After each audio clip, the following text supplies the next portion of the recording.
dipecat kerja itu gue bisa tiap hari cari kerja sampai sebulan 2 bulan nggak dapat kerja 3 bulan. Tapi kalau di Indonesia lu dipecat hari ini 2 hari lagi minggu depan lu udah bisa jualan pecel lele, bisa jualan nasi goreng. Jadi kayak banyak opportunity di sini untuk jadi pebisnis kecil. Jadi itu yang buat ekonominya gerak.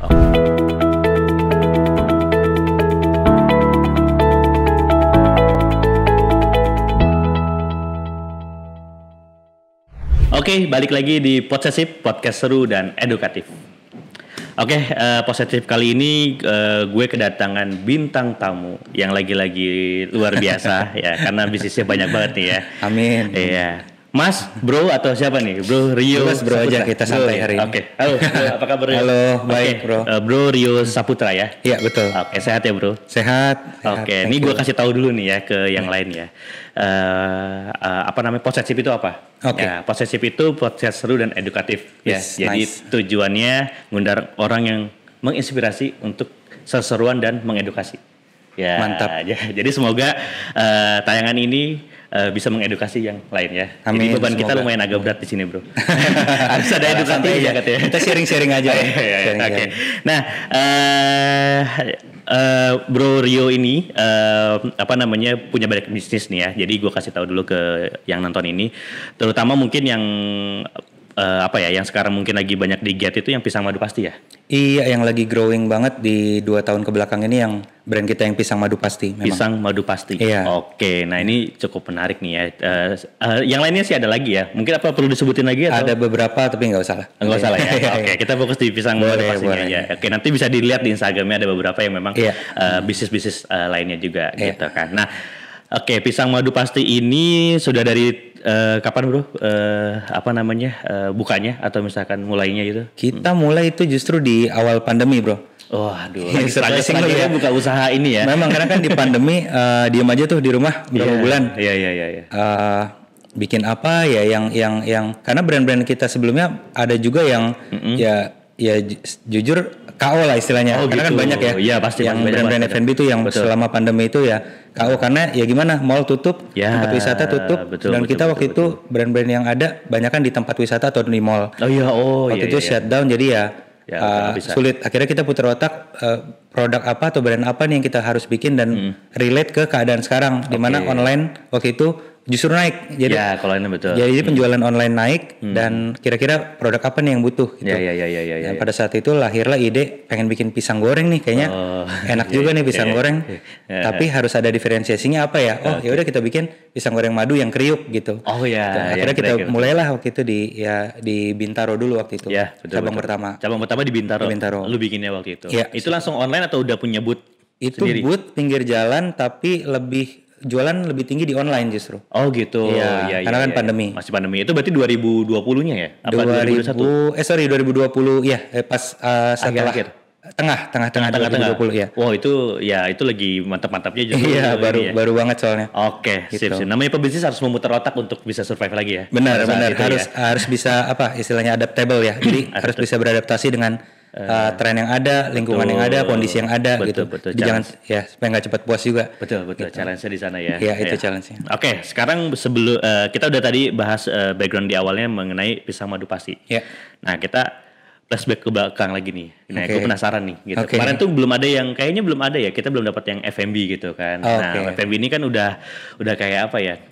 Bisnis yang kayaknya paling banyak gitu diminati ya. Iya nggak sih kayaknya? Betul. Lihat ya. Iya, benar. Ya, maksudnya ada tadi pisang, nasi goreng, apa segala macam banyak banget gitu. Apalagi Indonesia kaya dengan kulinernya gitu kan. Jadi peluangnya kayak opportunity-nya banyak banget gitu. Ya. Nah, awal mula nih tertariknya apa? Kalau gue jujur tertarik sih, tapi kayaknya belum bisa mulai nih. Kalau lu awal mulanya tertarik bisnis F&B itu apa? Jadi long story short, waktu kuliah sebetulnya udah pengen sih, karena waktu kuliah tuh gue sambil part time di restoran. Nah, part time di restoran jadi mulai dari paling bawah waktu itu cuci piring, terus ya promosi lah jadi bagian waiter, promosi bagian kasir. Jadi kayak ngerasain dan gue inget satu titik tuh pulang malam banget lembur, terus kayak capek, terus gue bilang aduh suatu saat kayaknya gue harus jadi yang punya nih, nggak cuma kerja doang gitu kan. Betul. Suatu saat gue harus punya restoran ataupun bisnis F&B gitu. Jadi berawal dari situ sih. Terus waktu itu kan akhirnya habis kuliah sambil kerja, kuliah sambil part time, akhirnya dapat kerjaan full kebetulan di perusahaan Hong Kong waktu itu. Oke, perusahaan Hong Kong. Ya, jadi udah ngerasain 3 tahun kerja kantoran. Kayaknya di situ kayaknya udah cukup deh gitu. Bukan gua banget gitu. Karena kan memang ada orang yang bisa seneng atau fokus kerja di desk gitu, ya, office hour. Kalau gua sih ngerasa ya nggak nyaman aja, tapi kan itu balik lagi ya masing-masing gitu ya. Tapi pada saat itu gue bilang kayaknya enggak deh, gue harus mulai berani buat ya udah resign and then langsung bikin bisnis F&B gitu. Oke, berarti emang dari ini ya pas lu kuliah tuh udah mulai tertarik ke sana ya? Udah, cita-citanya tuh udah di situ gitu ya kan? Kebetulan udah, karena emang tukang jajan juga sih gitu. Jadi ya sempat mikir juga, ini daripada gua ngasih uang ke kafe orang mulu, mending gue bikin sendiri gitu. Iya, betul. Akhirnya ya dari ide kecil itu aja sih akhirnya kita seriusin gitu. Gue seriusin. Karena kan kadang orang triggernya beda-beda ya. Pengen punya bisnis tuh apa gitu. Betul, kan. Nah, kalau lu emang dari pas freelance itu ya, part time itu inspirasinya di situ gitu. Inspirasinya di situ. Capek kayaknya kerja begini gitu kan. Dan pada saat kerja emang seneng juga gitu, kayak tiap ngelayanin dapat senyum, dapat say thank you dari customer tuh kayak wah, seneng nih kayak gue pengen deh kerja di bidang service atau F&B gitu. Berarti kalau ya feeling serve-nya untuk ke orang lain tuh senang juga berarti ya. Ada kepuasan gitu ya. Ada. Apalagi kalau dengar testimoninya bagus gitu kan. Betul. Oke. Di situ sih. Oke, berarti dari situ udah mulai menekuni terus ya bagaimana cara bikinnya gitu kan. Karena ini spesifik kalau ini pisang kan. Iya. Kalau yang ini pisang ya, tapi sebelumnya harusnya udah ada bisnis. Sebelumnya ada. Jadi udah ada berbagai brand. Justru yang pertama kali gue jalanin tuh restoran full, kayak jual nasi goreng, bakmi dan lain-lain. Tapi dari situ belajar, nggak seindah itu ya punya restoran. Cawal jadi gitu. Iya, jadi nggak seindah itu, capek juga, kayak harus ngitung food cost-nya, harus ngitung waste-nya. Justru semakin banyak menu kan semakin pusing tuh. Betul. Nah, akhirnya makanya kalau disadarin atau enggak, makin kesini brand-brand yang gue pegang makin spesifik, kayak yang kita ngomongin barusan, pisang madu pasti, ya udah kita specialize in pisang madu. Gitu. Jadi ada topping-toppingnya gitu nggak sih? Ada, jadi itu kayak cuma sekedar pelengkap lah ya, topping, condiments gitu-gitu. Tapi kalau utamanya tetap pisang madu. Nggak jadi lu punya singkong gitu kan? Nantinya akan ke arah sana nantinya. Pelengkap lah ya. Pelengkap. Yang udah ada sekarang sih nangka. Jadi pisang madu udah ready, nangka madu udah ada di beberapa outlet. Oke. Tapi tetap nggak sebanyak yang awal lu bikin itu ya, yang bumbu-bumbunya itu banyak banget ya. Iya, jadi sebetulnya F&B pun luas banget ya. Ada yang memang passionnya seperti chef, mau punya 50 menu dalam satu restoran. Bener.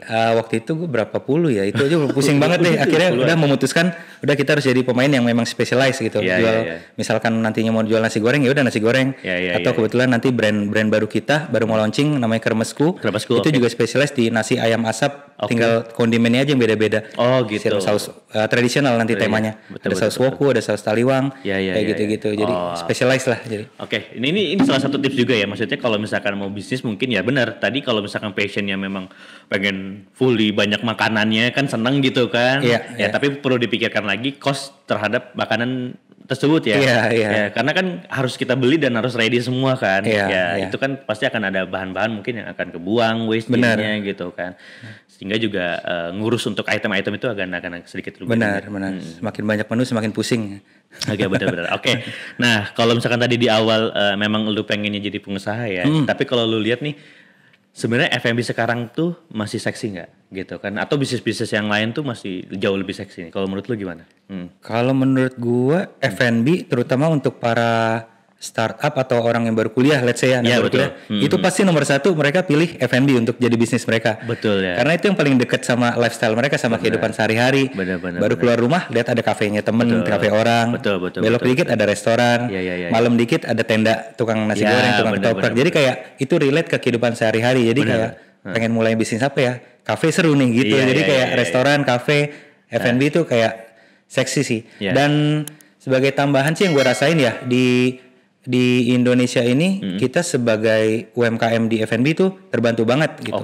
Terbantu sama dan pemerintah masih support nih untuk UMKM, banyak acara-acara UMKM. Betul. Banyak kemudahan-kemudahan lah, banyak exposure, ada bazar-bazar yang bisa kita ikut. Jadi selama masih didukung pemerintah, jadi akan selalu seksi sih F&B. Karena regulasi juga menentukan ya. Betul. Pemerintah itu kalau misalkan regulasi terhadap UMKM-nya terlalu ketat juga mereka kan tidak akan banyak gitu kan. Betul. Mungkin gua kalau boleh sharing, waktu kuliah waktu itu kebetulan kesempatan di Australia di Melbourne. Itu yang part time tadi itu di Melbourne itu. Iya, baik di Melbourne walaupun kerja di Hong Kong. Itu dua-duanya benar-benar strict pemerintahnya terhadap F&B. Jadi kalau mau buka restoran satu sewanya udah benar-benar mahal, bukan mahal ya, benar-benar mahal, mahal banget. Mahal ya, mahal. Iya, sewanya mahal. Terus human resource-nya juga mahal gaji. Iya benar-benar. Dan yang lebih itu lagi, yang lebih sulit untuk para newcomer atau gua pada saat itu ya, regulasi gitu. Jadi regulasinya tuh strict banget untuk restoran. Jadi ya, which is bagus sih sebetulnya untuk jangka panjang untuk negaranya bagus karena satu kebersihan tuh harus benar-benar dijaga banget. Kayak dia tuh ada sidak kalau nggak salah 2 kali setahun benar. Itu sidak yang nggak ditentuin jadwalnya. Tapi kalau pada saat tim pemerintah datang di situ ada kotoran dikit atau apa yang sering di sini ya, kecoa gitu, cicak gitu, udah shut down langsung tutup restorannya. Jadi se-strict itu. Berarti, sedangkan di Indonesia kan ya, betul. masih tergolong cukup bebas lah, cukup fleksibel. Ada kecoa lewat pasti oke lah. Gitu. Selama dia nggak masuk ke sini kayaknya masih oke lah. Iya, tapi ya kita semakin maksudnya semakin kita profesional, semakin tahu cara bangun tim, semakin tahu cara SOP, hal-hal kayak gitu ya udah kita tackle. Jadi semakin kita berjalan SOP kebersihan tuh kita jaga banget gitu. Nah makin lama pasti kan banyak masukan gitu kan. Kita kan ketemu kendala-kendala juga gitu kan. Ya harusnya kan kalau mau bisnisnya berjalan lancar ya belajar dari kesalahan itu kan. Berarti kalau di luar itu pemodal besar yang baru bisa bikin bisnis kuliner dong. Kalau di sana makanya rata-rata di sana itu kan mereka kerjanya tuh bisa lifetime. Jadi selamanya kerja gitu. Karena untuk mulai bisnis banyak sekali regulasinya gitu. Betul, berarti street food itu pun modalnya besar juga berarti. Di sana, sulit. Jadi nggak harus terregulasi, harus terdaftar. Jadi minimal identitas harus register ke pemerintah gitu. Betul. Walaupun judulnya street food. Betul. Kalau di Indonesia kan pecel itu butuh ruko kosong aja ya. Ruko tutup aja udah jadi tuh. Iya kan. Iya. Tapi itu juga nggak bisa disalahkan dengan artian gini. Justru kita ini bertahan Indonesia ekonominya karena kan UMKM seperti yang tadi yang jual pecel lele itu yang buat ekonomi kita kan bergerak di F&B. Betul. Jadi ya itu yang lumayan bikin Indonesia tertolong ekonominya sebetulnya dari mereka ini lah. Setuju sih. Soalnya ya selain emang Indonesia kan tukang jajan ya. Konsumtif gitu kan. Jadi kalau misalkan lewat pinggir jalan ada apa tuh kayak yang baru kayaknya mampir gitu kan. Jadi lebih enak ya. Jadi kita juga jualan juga nggak sulit ya kalau mau jualan sebenarnya ya. Di sini sangat fleksibel lah di Indonesia. Makanya kalau memang mungkin jadi memotivasi dikit nih buat teman-teman atau penonton Podsesif, kalau memang ada passion atau misalkan di F&B seperti gua. Betul. Duit sih. Duit now gitu aja. Jadi ya pasti akan ada kesalahan-kesalahan tapi kayak start dulu deh gitu. Jalan aja selama itu masih passion ya, kalau passion ya. Karena kan selama masih gampang nih, mumpung masih gampang di Indonesia, belum ada peraturan belum ada se-strict itu untuk peraturan. Jadi untuk buka bisnis jalan dulu aja. Benar. Karena kalau misalkan jalan tuh udah 50% katanya stepnya ya. Ya udah at least one step ahead dari yang betul kan. Dibanding tidak jalan, cuma punya niat doang gitu. Betul. Oke, dimulai dari yang kecil aja dulu kali ya. Maksudnya gue langsung punya mimpinya boleh besar tapi boleh. Langsung gitu kan. Start small lah, small think big ya. Oke. Sip. Nah, balik lagi kan bisnis lu banyak nih, ya kan? Beberapa yang memang yang udah jalan running gitu. Ini gimana cara ngaturnya nih? Apakah lu memang udah siapin pasukan yang ini atau gimana taktiknya nih untuk mengatur bisnis yang banyak ini? Iya. Banyak sih teman juga bilang, "Kok enak banget sih, yuk tiba-tiba punya puluhan, punya ratusan gitu, misalkan outlet atau booth." Tapi kan yang mereka nggak lihat pada saat pertama kita bikin. Nah justru ambil contoh pisang madu pasti ini ya. Itu kita buka cabang kedua itu setelah 6 bulan. Supaya make sure cabang pertama itu secara SOP udah oke. Lalu dijalankan, quality controlnya udah oke. Dan timnya pun udah punya tim yang oke gitu. Jadi kalau udah kebentuk sistemnya, itu mungkin cabang kedua masih belajar lagi, cabang ketiga masih belajar lagi. Tapi kita itu di pisang madu pasti dari cabang 3 ke 30 itu ngebut banget. Gitu. Less than 2 years ya, karena memang di tahun awal udah kita siapkan fondasi yang kuat, tim back office yang kuat. Betul. Tim back office sendiri kan ada tim finance, ada tim marketing, ada tim operation. Jadi selama timnya kuat, mau duplikasi itu lebih gampang. Ya, jadi jangan juga teman-teman buru-buru nih. Ya, betul. Ada teman-teman termasuk gue pada saat awal-awal tuh pengen buka tuh cepet. Wah udah jadi nih 3 bulan omset bagus. Kayak gue buka nih di tempat lain. Buka lagi tempat lain. Yang ada malah chaos. Ya, betul. Karena di bisnis kan ada juga yang namanya honeymoon period. Oh iya. Kayak baru buka tuh biasa ramai banget. Tapi nanti akan ada masanya slow down. Nah jangan sampai ketika slow down outlet banyak tapi SOP berantakan. Betul. Jadi kayak cash flow-nya berantakan juga nih. Betul. Jangan buru-buru deh, persiapkan. Berarti memang bentuk pondasi si pisang madunya ini ya, maksudnya di dalam back office-nya itu yang harus kuat dulu ya. Kita baru bisa ekspansi dong. Betul, jangan sampai kita ekspansi dulu tanpa fondasi yang kuat gitu. Betul. Jadi harus benar-benar kita persiapkan dulu baik back office maupun di outletnya. Baru kalau mau buka berapa outlet pun selama cash flow-nya lancar, jalanin gitu. Ya maksudnya tips juga buat yang lain ya. Kalau misalkan, maksudnya gini, kadang kan hawa nafsu itu kan berbeda ya, beriringan ya. Gitu, ego kan. kita lah. Ego kita kan kayaknya, wah ini udah oke nih, lanjut lah gitu. Padahal ada sesuatu hal yang besar yang belum beres gitu kan. Ya maksudnya kan, bisnisnya kan pisang dan banyak diminati misalkan gitu. Tapi kan ketika tadi pondasinya itu belum settle itu yang nanti justru menyulitkan kita untuk ekspansi gitu. Betul. Justru yang beredar kabar maksudnya yang udah beredar kan kabar itu F&B kan banyak yang fail. Karena apa? Karena baru bikin brand sebulan 2 bulan viral ramai di franchisein. Langsung punya let's say 50 cabang, langsung punya 100 cabang. Betul. Nah, itulah kenapa teman-teman juga ada yang nanya mau franchise pisang madu pasti dong. Sorry banget bro, bukan kita nggak mau, tapi kita mau ini SOP-nya kuat dulu. Jadi selama 2 tahun ini kita benar-benar masih memperbaiki. Kita punya produk, kita punya human, kita punya SOP dan sebagainya. Jadi kita belum buka franchise nih kemarin-kemarin. Oke, setuju. Tapi akan arah ke sana? Lagi dipertimbangkan nih bulan-bulan ini. Lagi dipertimbangkan untuk itu pun dengan catatan franchise itu kan biasa kalau lu franchise, misal lu beli franchise sama itu gue lepas tuh karena di dalam franchise bukan menyalahkan franchise ya, sistemnya sih bagus, cuma pada prakteknya banyak yang keliru. Betul. Karena harusnya franchise itu diberikan kepada orang yang benar-benar capable, bukan cuma punya uang. Betul. Kalau di Indonesia selama lu punya uang, yuk bayar, nih, jalanin. Akhirnya brandnya gradually jadi menurun. Gitu. Karena nggak ada kontrol yang kuat, baik dari pusat maupun si pemilik outlet franchising-nya juga nggak terlalu care lah. Gitu. Nah kalau di kita sekalipun nanti jalan ada kemitraan, kita mau tetap dikontrol di pusat, operasional 100% dari pusat. Good sih itu. Gitu. Better begitu sih, gue juga lebih setuju gitu sih. Maksudnya kalau lu lu punya duit banyak, kalau misalkan gue punya duit banyak misalkan, mendingan beli beberapa outlet gitu kan. Tapi tetap dikontrolling dari pusat lu sendiri gitu kan. Iya. Karena kan ya tujuannya bisnis balik lagi pengennya panjang ya. Betul. Ya long term. Long term kan.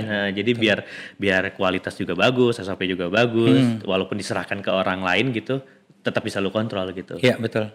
Good. Ya jadi itu bagus sih. Menurut gue biar makin panjang aja gitu kan. Iya, kita pikir long term lah. Kalau cuma mikir short term enak nih duit franchise. Nah, ambil enak banget. Iya benar. Nah, kita sih enggak sih. Mungkin ada beberapa teman yang udah ngerasain juga nanya, "Mau dong yuk franchise?" Tunggu dulu ya, Bro. Nanti dulu gitu. Tunggu kita benar-benar siap, matang untuk skala nasional. Yuk kita sekalian gedein nasional gitu. Oke. Sip. Jadi tadi berapa total sekarang? Sekarang jalan sekitar 30 ya? 30 berarti ya? 30 ya? Oke. Sip. Di Tangerang, Jakarta? Masih Jabodetabek. Paling jauh berarti mana tuh? Bekasi Bogor? Bekasi Bogor. Itu udah paling jauh sih. Paling jauh ya. Masih kuatin di ini. Karena kan demografi Indonesia sebetulnya berapa? 30% mungkin ya? Masih di Jakarta metropolitan area lah. Betul. Sampai Bandung mungkin. Betul. Oke. Ya next mungkin bisa keluar lagi ya. Iya, memang akan ke situ sih nantinya. Oke. Good luck bro. Thank you. Lanjut ya. Ya boleh. Pisang goreng, pisang madu ini ya, pisang goreng madu berarti ya pasti ini kan. Ini kan makanan Indo ya. Iya. Nah, Indonesia. menurut lu gimana nih? Apakah makanan Indo masih lebih kuat dibanding dengan kayak kan sekarang udah zaman Jepang waktu itu sempat masuk ya kan tren-trenin makanan Jepang, terus kemudian Korea juga kan. Kalau Chinese food sih udah lama ya. Ya, tapi menurut lu gimana tuh mengenai hal tersebut gitu? Kayak mau ngelawan brand-brand luar gitu maksudnya. Maksudnya brand-brand luar ini tuh apakah memang dia akan bisa stabil juga di Indonesia atau tetap makanan Indonesia tuh jauh lebih bagus? Kalau brand-brand luar itu kan perlahan butuh education dulu ya. Kayak dulu mungkin waktu gue SMP sushi itu hal baru buat gue. Iya benar sih. Jepang siapa mau makan sushi kok ikan mentah gitu kan. Tapi sekarang kayak everywhere they sell sushi kan. Itu bisa banyak banget sushi. Jadi kayak perlahan-lahan gitu. Tapi kalau ngomongin sama versus lokal, gue tetap prefer lokal sih, tetap local pride. Local pride. Jadi kayak karena menurut gue lokal itu sampai kapanpun yang akan cocok ke lidah kita, itu basic needs-nya mereka. Karena Indonesia, makanan-makanan Indonesia kan rempahnya tuh nggak ada yang lain lah gitu, rempahnya kompleks gitu. Jadi secara rasa kita udah pasti menang. Cuma secara brand yang gue pribadi observe gitu ya, gue amati brand-brand luar yang masuk sini tuh mereka siap dengan timnya, mereka siap dengan brandingnya. Jadi ketika masuk sini tuh omset bagus gitu. Orang lihat kok rame nih restoran luar gitu. Sedangkan pemain-pemain lokal brandingnya terbatas, budget nggak dibajetin bahkan untuk marketingnya. Jadi kayak outletnya begini-begini aja. Jadi tapi sebetulnya dalam jangka panjang ya, yang bertahan tuh justru brand-brand lokal nih. Lokal ya? Masakan-masakan lokal. Karena kan itu everlasting ya. Iya, betul. Masakan-masakan kayak nasi goreng kan gak ada musiman. Sepanjang waktu orang makan nasi goreng. Lidah kita udah dipupuk untuk itu soalnya. Lidah kita tuh udah di situ semua gitu. Iya, dan kenapa kita pilih pisang sebagai brand kita, sebagai produk kita kan juga karena dari dulu sampai sekarang, dari zaman opa-oma, oma-papa kita kan semua makan pisang sampai generasi kita, bahkan nanti anak kita gitu. Betul. Gitu. Semua makan pisang goreng. Jadi kayak it's an everlasting product lah kalau. Jadi jangan takut sih kalau untuk pemain-pemain dengan produk lokal, justru local pride itu harus digaungkan malah, karena secara jangka panjang kita pasti akan lebih sustain. Oke lah, mereka brand-brand baru masuk dari let's say dari China, dari Jepang, dari negara manapun, mereka pasti akan mengalami spike karena kan orang penasaran brand luar nih, omset itu bisa tiba-tiba naik, tapi jangan lupa bisa tiba-tiba juga turun. Itu udah banyak kejadian dan nggak perlu disebutin brandnya, tapi banyak banget brand-brand yang ala-ala kebarat-baratan, ala-ala dari luar, omset tiba-tiba naik, di franchisein. Sekarang omset udah nggak ada demandnya karena cuma orang penasaran doang. It's not the needs kan, it's their wants. Jadi cuma kayak pengen doang nih gue pengen makan ini, tapi dalam jangka panjang udah cobain udah bosen. Iya betul, gue setuju sih. Soalnya kan kalau mereka datang baru ke sini kan orang belinya itu mungkin karena kayak apa ya, kayak penasaran aja gitu kan. Penasaran. Bukan kayak sehari-hari lu akan makan itu gitu kan. Ya, kalau pisang tuh kayak setiap hari tuh masih oke lah, atau seminggu 3 kali 2 kali itu masih inilah kita masih masuk. Ayam mungkin gitu kan. Dan nggak perlu effort berlebih untuk edukasi apa sih pisang goreng kan. Orang lihat judulnya pisang madu pasti udah tahu nih pisang goreng madu. Benar. Tapi kalau yang aneh-aneh kan dia harus ngeliatin ini berasal dari negara ini, dari tahun ini, dan itu mereka harus bakar uang untuk marketing, branding, buat mengedukasi masyarakat bahwa kita ada di sini gitu. Tapi kalau kayak let's say pisang madu pasi ini secara education kita udah lebih diterima lah di masyarakat produknya. Betul. Mungkin berarti yang bisa disampaikan maksudnya boleh kalau memang mengarahnya ke sana. Cuman nggak ada yang salah. Nggak ada yang salah betul kan. Cuma memang kayaknya untuk makanan Indonesia justru lebih yang jangka panjang. Dalam jangka panjang menurut gue pribadi itu lebih aman lah. Lebih aman. Jadi tergantung. Jadi pemain F&B pun bermacam-macam nih. Ada yang mereka memang ngejarnya short term, the mid term, sama long term. Kalau gue pribadi long term. Makanya kenapa gue bikin pisang madu pasti, karena gue pengen 10-20 tahun ke depan tuh kita masih ada di sini di market. Bahkan semakin besar gitu. Paling simple contoh aja kali ya. Soto aja kayaknya dari zaman dulu sampai sekarang sih. Lu masih suka soto kan? Benar.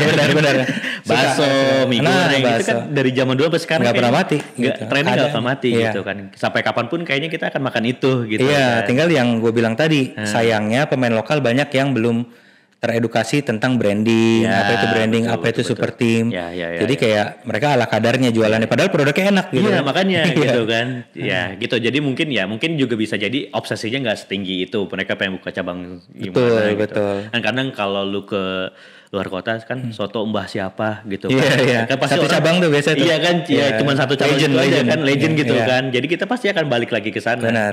Ya mungkin karena dia obsesi nggak panjang gitu kan. Jadi pengennya ya udah ini aja, dan itu sampai sekarang masih buka. Berdiri dari 1983, 60 berapa gitu kan. Makanya di Pisang Madu Pasti secara packaging, secara branding, atau kalau ada waktu bisa intip IG kita atau TikTok kita, itu juga modern nih, jadi termodernisasi. Padahal produknya produk tradisional, tapi kita combine dengan strategi branding yang sudah modern. Gitu. Ya, jadi ya karena mungkin yang marketnya yang masih anak zaman sekarang juga kali ya. Atau tapi ibu-ibu malah paling banyak sekarang ya ibu-ibu. Iya. Oke. Ya warnanya kuning biru. Iya, warna kuning biru jadi. Iya, itu kan lebih eye catching dilihat. Iya. Oke, next pertanyaannya ya bro. Terus kemudian, peluang bisnis di 2023 nih untuk F&B sendiri, menurut lu gimana bro? Karena kemarin nih di sebelum 2003 ini kita injak gitu kan banyak resesinya apa ya Iya banyak gitu, menakutkan lah yang tahun lalu ya semua gitu benar. Sehingga kita memang harus siap gitu. Menurut lo F&B gimana bro? F&B balik lagi ya di Indonesia gua rasa sih aman ya resesi nggak resesi di luar kayak di Indonesia gue sih yakin nggak resesi ya gue sih optimis sih menghadapi 2023 justru karena kalau by data ini ya gue ngomong by data kita tuh pendapatan GDP kita bagus ya. Bagus. Jadi pertumbuhan ekonomi kita itu secara GDP 61% ditopang sama UMKM. Oke. Nah itulah kenapa kita masih bisa terus bergerak. Benar, ditambah dengan regulasi yang masih fleksibel. Jadi kayak kayak tadi udah sempat kita cerita-cerita ya. Jadi kalau di luar negeri itu misalkan waktu gue masih di Hong Kong dipecat kerja itu gue bisa tiap hari cari kerja sampai sebulan 2 bulan nggak dapat kerja 3 bulan. Tapi kalau di Indonesia lu dipecat hari ini 2 hari lagi minggu depan lu udah bisa jualan pecel lele, jualan nasi goreng. Jadi kayak banyak opportunity di sini untuk jadi pebisnis kecil. Jadi itu yang buat ekonominya gerak. Jadi kalau 2023 sih gua rasa terutama di F&B ya di UMKM masih tetap akan growth. Optimis ya? Optimis. Ada ya. Jadi yang mau coba untuk bikin bisnis F&B juga terpacu lagi gitu kan. Bahwa sebenarnya ya resesi mungkin kita anggap aja itu siap-siap aja ya, bahwa kita harus jaga diri, nabung segala macam. Jadi gitu kan. berita-berita resesi itu gua ambil hikmahnya atau baiknya itu bahwa kita secara cash flow memang harus lebih siap. Ya betul. Secara cash flow. Betul itu penting ya. Cash flow is king ya kemana. Oke, nah terus sekarang nih era digital ya, pasti kan mungkin 5 tahun terakhir tuh kita mengalami kayak perubahan era gitu ya, dari era yang dulu sampai ke era digital gitu kan. Nah menurut lu apakah itu berimpact terhadap pengusaha F&B sekarang? Oh sangat berimpact sih. Kalau zaman dulu itu semakin banyak modal, semakin lu bisa sukses. Kalau sekarang justru terutama ketika pandemi kemarin ya, itu online kan penjualan meningkat banget. Jadi didukung dengan adanya platform seperti GoFood, GrabFood, ShopeeFood, dan juga secara sosial media berkembang banget TikTok, Instagram. Jadi kayak pemain-pemain baru pun selama dia kreatif, selama produknya enak, itu bisa langsung growth, bisa kencang ya growth-nya. Gitu. Soalnya memang platform ini kan balik lagi memang pasti akan ngebantu ya gitu kan, dan memang tergantung bisnisnya kita atau diri kita sendiri ini nanti ngolah platform itu tuh sebagai apa gitu kan, media promosi juga kah, karena ya udah sekarang mau gue pesan pisang madu pasti juga langsung dapat nih gitu kan, gue nggak harus buka handphone gitu. langsung nyampe depan pintu, gue nggak harus tahu di mana nih tokonya gitu kan. Yang gue lihat cuman kayak near me-nya di sini tuh, oh ternyata ada di sini ya, gue pesan gitu. Jadi ada dengan semakin majunya teknologi, jadi ada banyak cara nih buat ngasih tahu ke market kita ada loh di sini gitu. Ya betul. Oke, jadi dan balik lagi lu menggunakan sosial media untuk branding banget ya. Kita combine sih teknologi di sosial media dan juga platform online, platform penjualan online. Juga dengan recently kita mulai kayak kerja sama beberapa public figure. Kita mulai diundang ke rumah mereka untuk konten kayak artis-artis gitu. Jadi ya seru. Iya, gue banyak sih yang udah masuk ke pisang madu pasti ya gitu ya. Lumayan bisa cek di Instagram kita sih. Itu works. Lumayan, seru. Jadi kalau habis kayak gitu biasanya kadang ada yang impact-nya tuh nggak langsung berasa kayak nanti, tapi secara jangka panjang itu works. Jadi kayak mereka kan akan post juga pisang madu pasti di IG mereka, betul. atau di event mereka.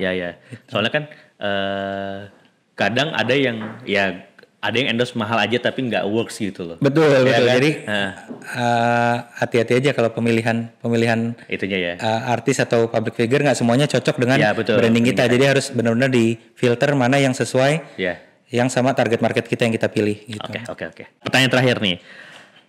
Tips ya atau kunci untuk memulai bisnis di bidang F&B itu gimana? Ya kan. Jadi untuk meyakinkan lagi bahwa ini nih tips utamanya gitu misalkan. Dari lo ya. Gue sih share dari pengalaman pribadi aja ya. Silakan, pasti.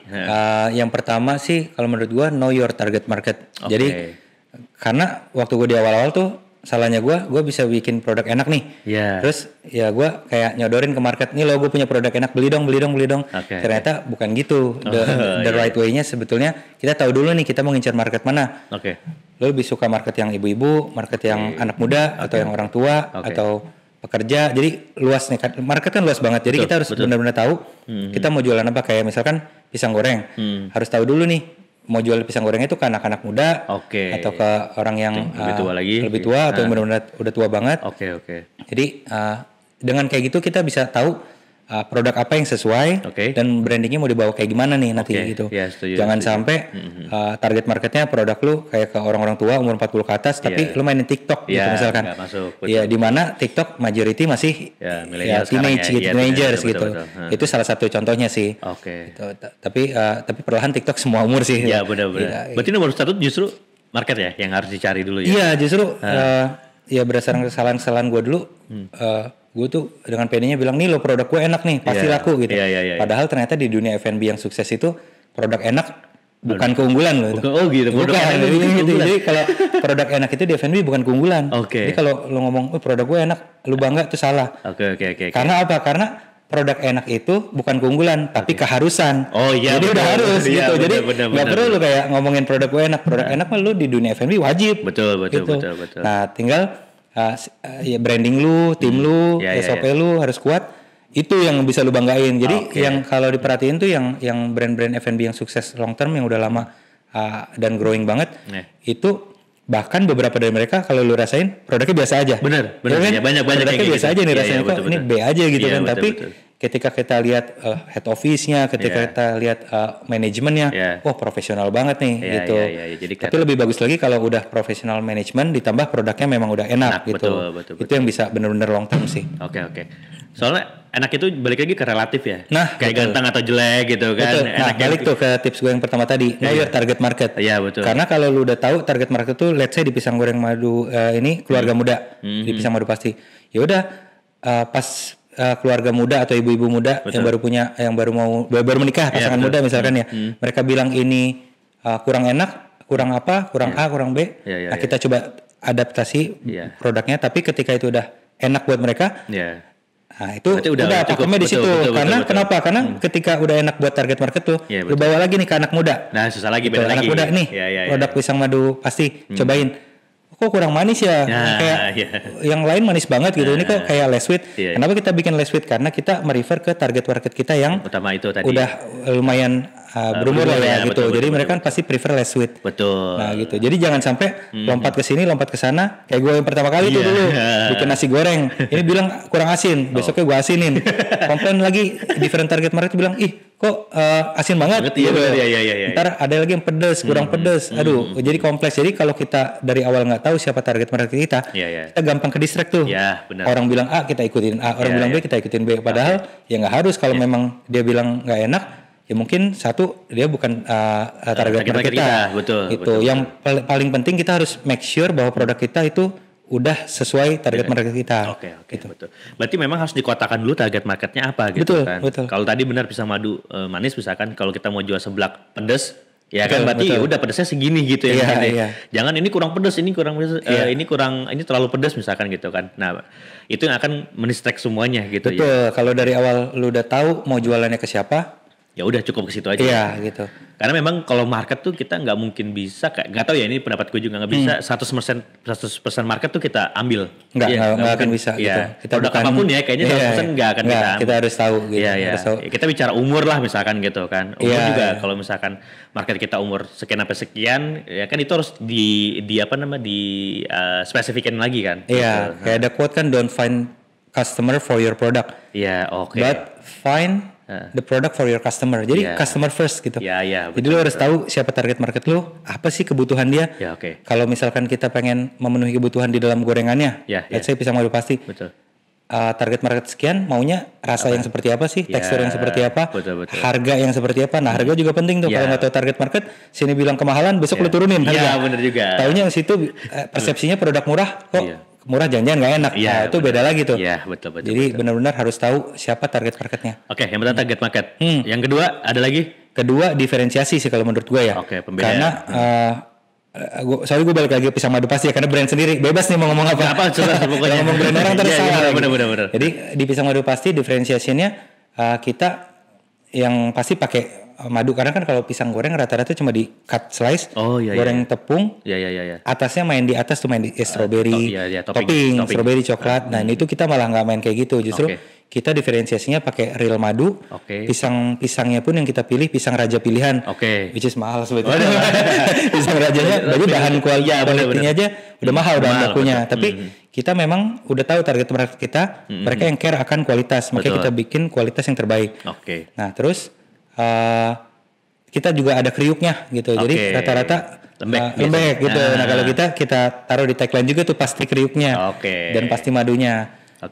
Jadi ada beberapa dan less sweet less sweet juga. Ya? Jadi nggak terlalu manis. Nggak terlalu manis. Jadi untuk yang mulai jaga kesehatan atau apa, kita better version of pisang goreng karena kita pakainya minyak berkualitas, pilihan buahnya juga buah berkualitas. Betul.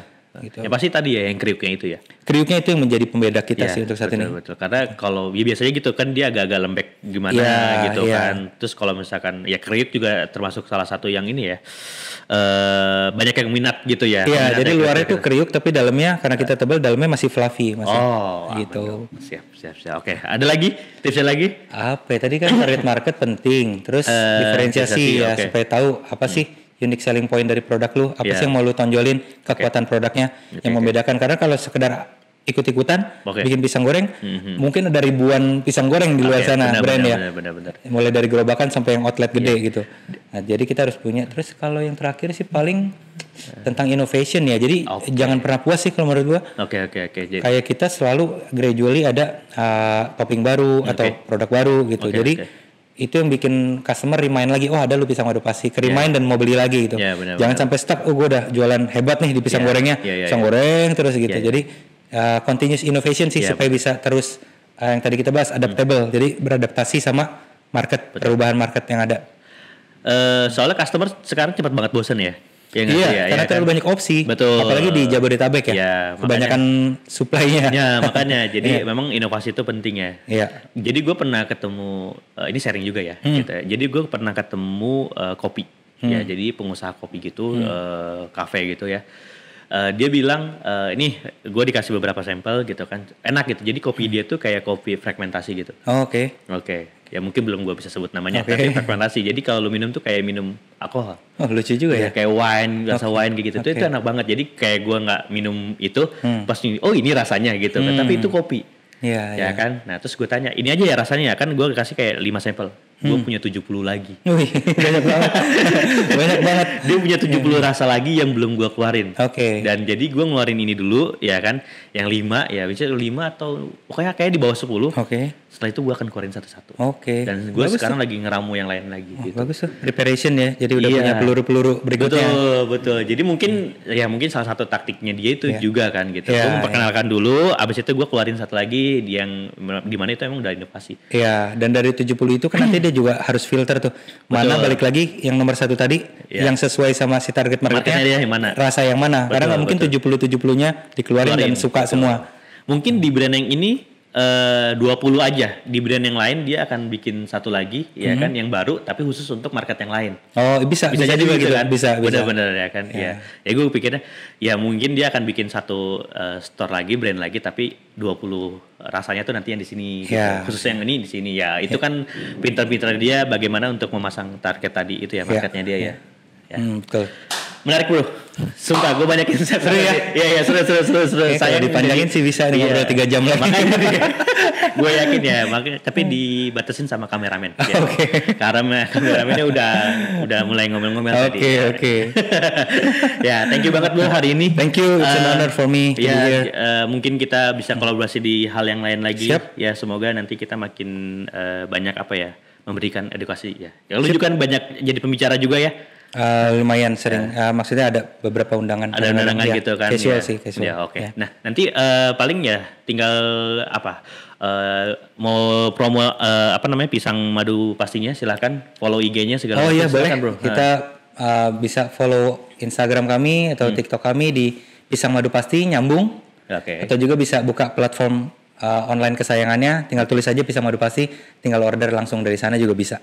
Gitu. Oke, langsung aja ya pokoknya tanpa ragu lagi langsung cobain pisang madu pasti. Oke. Thank you bro. Thank you. Sampai ketemu lagi. Sampai ketemu. Sampai cukup sekian ya posesif kali ini, kayaknya paling panjang nih posesifnya.